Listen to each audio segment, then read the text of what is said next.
Hola, antes de entrar a revisar la parte 3 del tema de energía, que se denomina clasificación de la materia, vamos a hacer un breve resumen de la parte 2. Esta parte 2 se denominó los sistemas de energía universales no espirituales, es decir, las energías físicas. De acuerdo con el libro de Urantia, nos da una definición de energía que dice de esta manera. Dice que energía se usa para denotar todas las fases y formas del movimiento, acción y potencial fenomenales.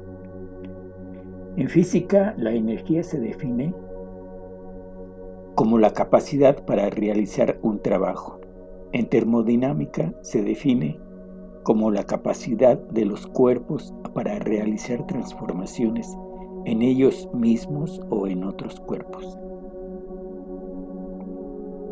Bien, para hacer este resumen me voy a referir al prólogo del libro de Urantia y que dice lo siguiente respecto a la energía. Dice: energía y arquetipo. Llamamos personal a todo lo que responde al circuito de la personalidad del Padre. Llamamos espíritu a todo lo que responde al circuito espiritual del Hijo. Llamamos mente como un atributo del Espíritu Infinito, la mente en todas sus fases, a todo lo que responde al circuito mental del actor conjunto. Llamamos materia, es decir, energía materia, en todos sus estados metamórficos, a todo lo que responde al circuito de gravedad material centrado en el bajo paraíso. Energía es un término que lo incluye todo y que lo utilizamos para aplicarlo a los reinos espirituales, mentales y materiales. Fuerza lo utilizamos también en términos generales. Poder se limita generalmente a designar el nivel electrónico de la materia, es decir, la materia sensible a la gravedad lineal en el gran universo. Poder también se emplea para designar la soberanía. No podemos adoptar vuestras definiciones generalmente aceptadas para la fuerza, la energía y el poder. Vuestro lenguaje es tan escaso que tenemos que asignar múltiples significados a estas palabras. Energía física es un término que indica todas las fases y formas del movimiento, la acción y el potencial que se manifiestan en el mundo de los fenómenos. Al hablar de las manifestaciones de la energía física, utilizamos en general los términos de fuerza cósmica, energía emergente y poder del universo. A menudo se emplean de la manera siguiente. 1. La fuerza cósmica abarca todas las energías derivadas del absoluto incalificado, pero que aún no responden a la gravedad del paraíso. 2.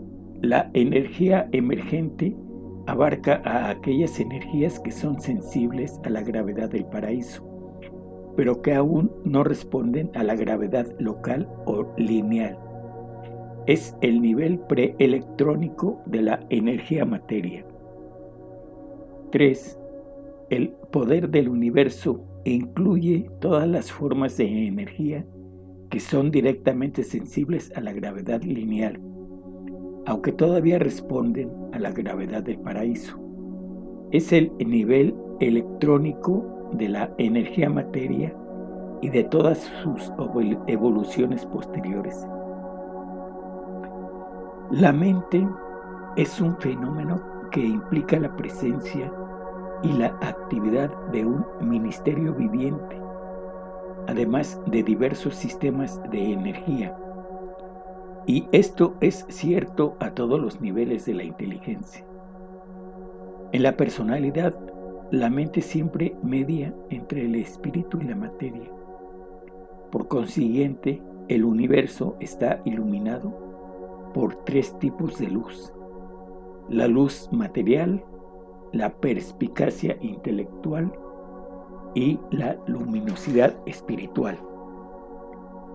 La luz, la luminosidad espiritual, es un símbolo verbal, una figura retórica que implica la manifestación característica de la personalidad de las diversas clases de seres espirituales. Esta emanación luminosa no está relacionada de ninguna manera con el discernimiento intelectual ni con las manifestaciones de la luz física. Un arquetipo puede ser proyectado con un aspecto material espiritual o mental, o como cualquier combinación de estas energías. Puede impregnar las personalidades, las identidades, las entidades o la materia no viviente. Pero un arquetipo es un arquetipo y permanece siendo un arquetipo. Solo las copias se multiplican. El arquetipo puede dar forma a la energía, pero no la controla. La gravedad es la única que controla la energía materia. Ni el espacio ni el arquetipo responden a la gravedad, pero no existe ninguna relación entre el espacio y el arquetipo. El espacio no es un arquetipo ni un arquetipo potencial. El arquetipo es una configuración de la realidad que ya ha pagado todo su débito a la gravedad. La realidad de cualquier arquetipo radica en sus energías, en sus componentes mentales, espirituales o materiales. En contraposición con el aspecto de lo total, el arquetipo revela el aspecto individual de la energía y de la personalidad. Las formas de la personalidad o de la identidad son arquetipos resultantes de la energía, ya sea física, espiritual o mental, pero no son inherentes a ella. Esa cualidad de la energía o de la personalidad que posibilita la aparición de un arquetipo puede atribuirse a Dios, a la deidad, a la dotación de fuerza del paraíso, a la coexistencia de la personalidad y del poder. El arquetipo es un diseño maestro a partir del cual se realizan las copias. El paraíso eterno es el absoluto de los arquetipos. El Hijo Eterno es el arquetipo de la personalidad. El Padre Universal es el origen ascendiente directo de los dos. Pero el paraíso no confiere arquetipos y el Hijo no puede otorgar la personalidad. Bien, antes de continuar, vamos a dar una revisada a tres términos que usa el libro frecuentemente, que es el de los absolutos. Y al respecto, el libro de Urantia dice lo siguiente: los tres absolutos. Cuando el pensamiento combinado del Padre Universal y del Hijo Eterno, actuando a través del Dios de acción, estableció la creación del universo central y divino, el Padre llevó a cabo la expresión de su pensamiento por medio de la palabra de su Hijo y la acción de su ejecutivo conjunto, diferenciando su presencia en Abona de los potenciales de la infinidad. Estos potenciales infinitos no revelados permanecen espacialmente ocultos en el absoluto incalificado y divinamente disimulados en el absoluto de la deidad, mientras que estos dos últimos actúan como uno solo a través del absoluto universal, la unidad infinidad no revelada del Padre del Paraíso. Tanto la potencia de la fuerza cósmica como la potencia de la fuerza espiritual están en proceso de realización y revelación progresiva a medida que el crecimiento experiencial enriquece toda la realidad. Y gracias a la correlación de lo experiencial con lo existencial por parte del Absoluto Universal. Debido a la presencia equilibradora del Absoluto Universal, el origen centro primero efectúa un aumento del poder experiencial, disfruta de la identificación con sus criaturas evolutivas y logra expandir la deidad experiencial en los niveles de la supremacía, la ultimidad y la absolutidad. Cuando no es posible distinguir plenamente entre el absoluto de la deidad y el absoluto incalificado, a su probable labor conjunta o a su presencia coordinada se les denomina la acción del Absoluto Universal. 1. El absoluto de la deidad parece ser el activador omnipotente, mientras que el absoluto incalificado parece ser el mecanizador totalmente eficaz del universo de universos, e incluso de universos tras universos, supremamente unificados y coordinados de manera última, ya creados, en proceso de creación o aún por crearse. El absoluto de la deidad no puede reaccionar de manera subabsoluta ante una situación cualquiera del universo, o al menos no lo hace. En cualquier situación determinada, cada respuesta de este absoluto parece encaminada al bienestar de todas las cosas y seres de la creación, no solo en su estado actual de existencia, sino también con vistas a las infinitas posibilidades de toda la eternidad futura. El absoluto de la deidad es ese potencial que fue separado de la realidad total e infinita por la libre elección del Padre Universal, y dentro de él tienen lugar todas las actividades de la divinidad, existenciales y experienciales. Este es el absoluto calificado, en contraste con el absoluto incalificado. Pero en la inclusión de todo el potencial absoluto, el absoluto universal está sobreañadido a los dos. Número 2. El absoluto incalificado es no personal, extradivino y no deificado. Este absoluto carece por tanto de personalidad, de divinidad y de todas las prerrogativas de un creador. Ningún hecho o verdad, ninguna experiencia o revelación, ninguna filosofía o absolutidad serán capaces de comprender la naturaleza y el carácter de este absoluto sin calificación en el universo. Debemos indicar claramente que el absoluto incalificado es una realidad positiva que impregna el gran universo y que al parecer se extiende con idéntica presencia espacial dentro y fuera de las actividades de fuerza y de las evoluciones premateriales, de las vertiginosas extensiones de las regiones espaciales situadas más allá de los 7 superuniversos. El absoluto incalificado no es el mero negativismo de un concepto filosófico, basado en las suposiciones de los sofismas metafísicos sobre la universalidad, el dominio y la primacía de lo incondicionado y lo incalificado. El absoluto incalificado es un supercontrol positivo del universo en la infinidad.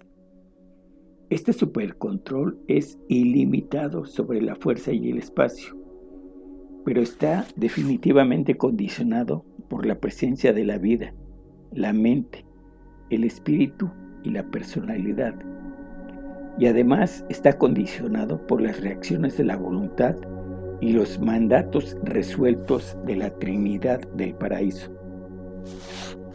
Estamos convencidos de que el absoluto incalificado no es una influencia indiferenciada que lo impregna todo, comparable a los conceptos panteístas de la metafísica o a la antigua hipótesis científica del éter. El absoluto incalificado es ilimitado en fuerza y está condicionado por la deidad, pero no percibimos plenamente la relación de este absoluto con las realidades espirituales de los universos. Número 3. El absoluto universal. Llegamos a la conclusión lógica de que este absoluto era inevitable cuando el Padre Universal, mediante un acto de su libre albedrío absoluto, diferenció las realidades del universo en valores deificados y no deificados, personalizables y no personalizables. El absoluto universal es el fenómeno de la deidad que indica que está resuelta la tensión que se produjo cuando el acto de libre albedrío diferenció así la realidad universal. Y este absoluto actúa como coordinador asociativo de estas sumas totales de potenciales existenciales. La presencia y la tensión del absoluto universal indican que la diferencia entre la realidad de la deidad y la realidad no deificada está ajustada. Esta diferencia era inherente a la separación entre la dinámica de la divinidad con libre albedrío y la estática de la infinidad incalificada.